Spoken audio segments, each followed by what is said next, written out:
Hello you, it's Josh here, welcome back to the channel, welcome back to another tutorial. Today we are going to be building this lovely little fountain. It's not too hard of a little thing here, so I'd be surprised if this video even makes it to the 8-minute mark, although who cares if it does or not because I'm not monetized anyway. Love you YouTube.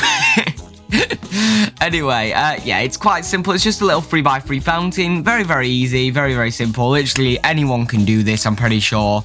So without further ado, let's get on with the tutorial. So before we start here, as always, if you want to, you can lay out a grid here. This is a 5x5 space we've got right here, although the fountain is only 3x3. Although we will be taking up a 5x5 space to complete this in total here. So if you just want to lay this out, I'm just using ice and concrete, as you can see right here, and it'll just that'll just help you out a little bit. So to start off with, we're going to go into terrain here, block manipulation, and we're going to remove the middle 3 blocks right here.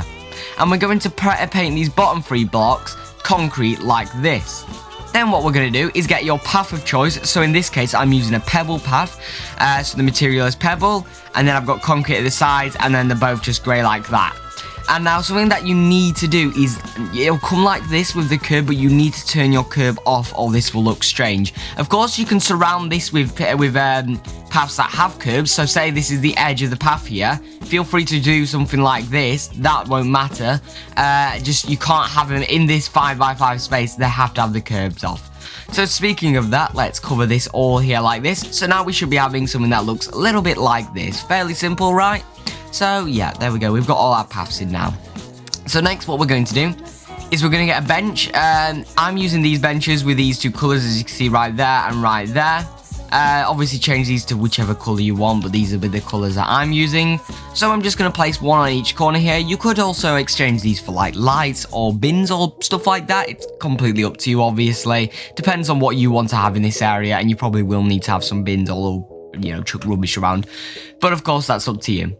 So next then, what we're going to do, we're going to go once again into terrain. We're going to go into remove/share, make the size really small, and we're just going to remove 3 like that, 3 like this, 3 like this, and finally 3 like that.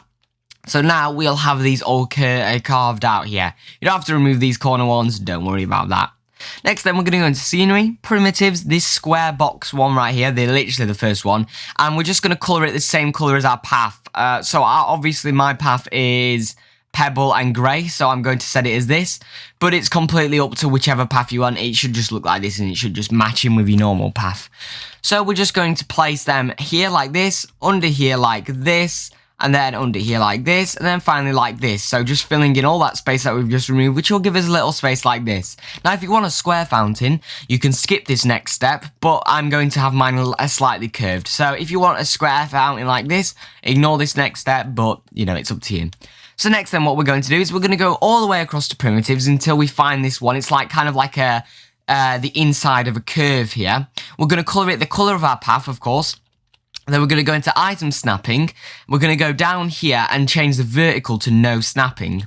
So we're just going to put it on a corner here, and we're just going to lift it up until it just about touches the edge like that, just so it's flat to the path, as you can see right there. There's only that slight little bump there, if you can even see that thanks to YouTube compression. But we're going to just place them on every single corner. So we've got 4 of them here, 1, 2, 3, 4 on each corner. We should be having something a little bit like this, but of course you've still got a little bit of space there. Now, you don't really need to add this in because you'll probably never see it, but you might as well. So we're just going to lift that to the point where it just touches the bottom of those pieces we've just done. And we're just going to rotate them around, of course, holding shift so that they're all the same height. It just makes our life a little bit easier, doesn't it? So now we've done most of the fountain, really, and we're only 4 minutes into recording, and this video is probably going to be really short, so that's great. But next what we're going to do is go into terrain. We're going to go into water. Click it in like this, and now we've got a lovely bit of water here. Next then what we're going to do is we're going to chuck in our fountains, of course, because that is the main part. So we're going to go into others. We're going to scroll across until we find our fountain pieces right here, or water emitters as they're called. We're going to grab the 801, make sure we set everything back to default like this. And then we're just going to place that right in the middle like that. So that'll be looking nice. Then we're going to get the 951, and this is where it can start to get a bit difficult because it's a bit hard to see, but if you just let it rest for a second, you can see which way it's pointing. We want it to point this way. so that it's pointing in towards the fountain. So we're going to place this one on the corner right here, so that it's pointing into the fountain. So we should be having something like this. Then we're going to rotate it round like this. Then again, rotate it by 2 there. And then rotate it by another 2 like that. I've just realised I've actually done that slightly different to the original one, but there you go, there's a different way to do it. You could do it on the corners, or what I've actually done, I've just realised, is instead of putting them on the corners, that one looks more fancy, I guess, but this one, what I just did is instead of doing it on the corners, just rotate it by 2 and just make it point into the middle like that, with the middle fountain coming up like that. So it's basically the same thing, it's just the other one has a bit more space in between the middle fountain, whereas these all like make a bit of a mess in the middle, so it's completely up to whatever style you're going for, I guess, isn't it? But that's that. Now, of course, you can set up with a sequencer, and you can do some cool fountain shows or whatever with that, but I'm not going to go into this. I do have a tutorial on how to use sequences and stuff like that, which you can go check out down below. No, not down below, at the end of this video. I'll leave it up right now.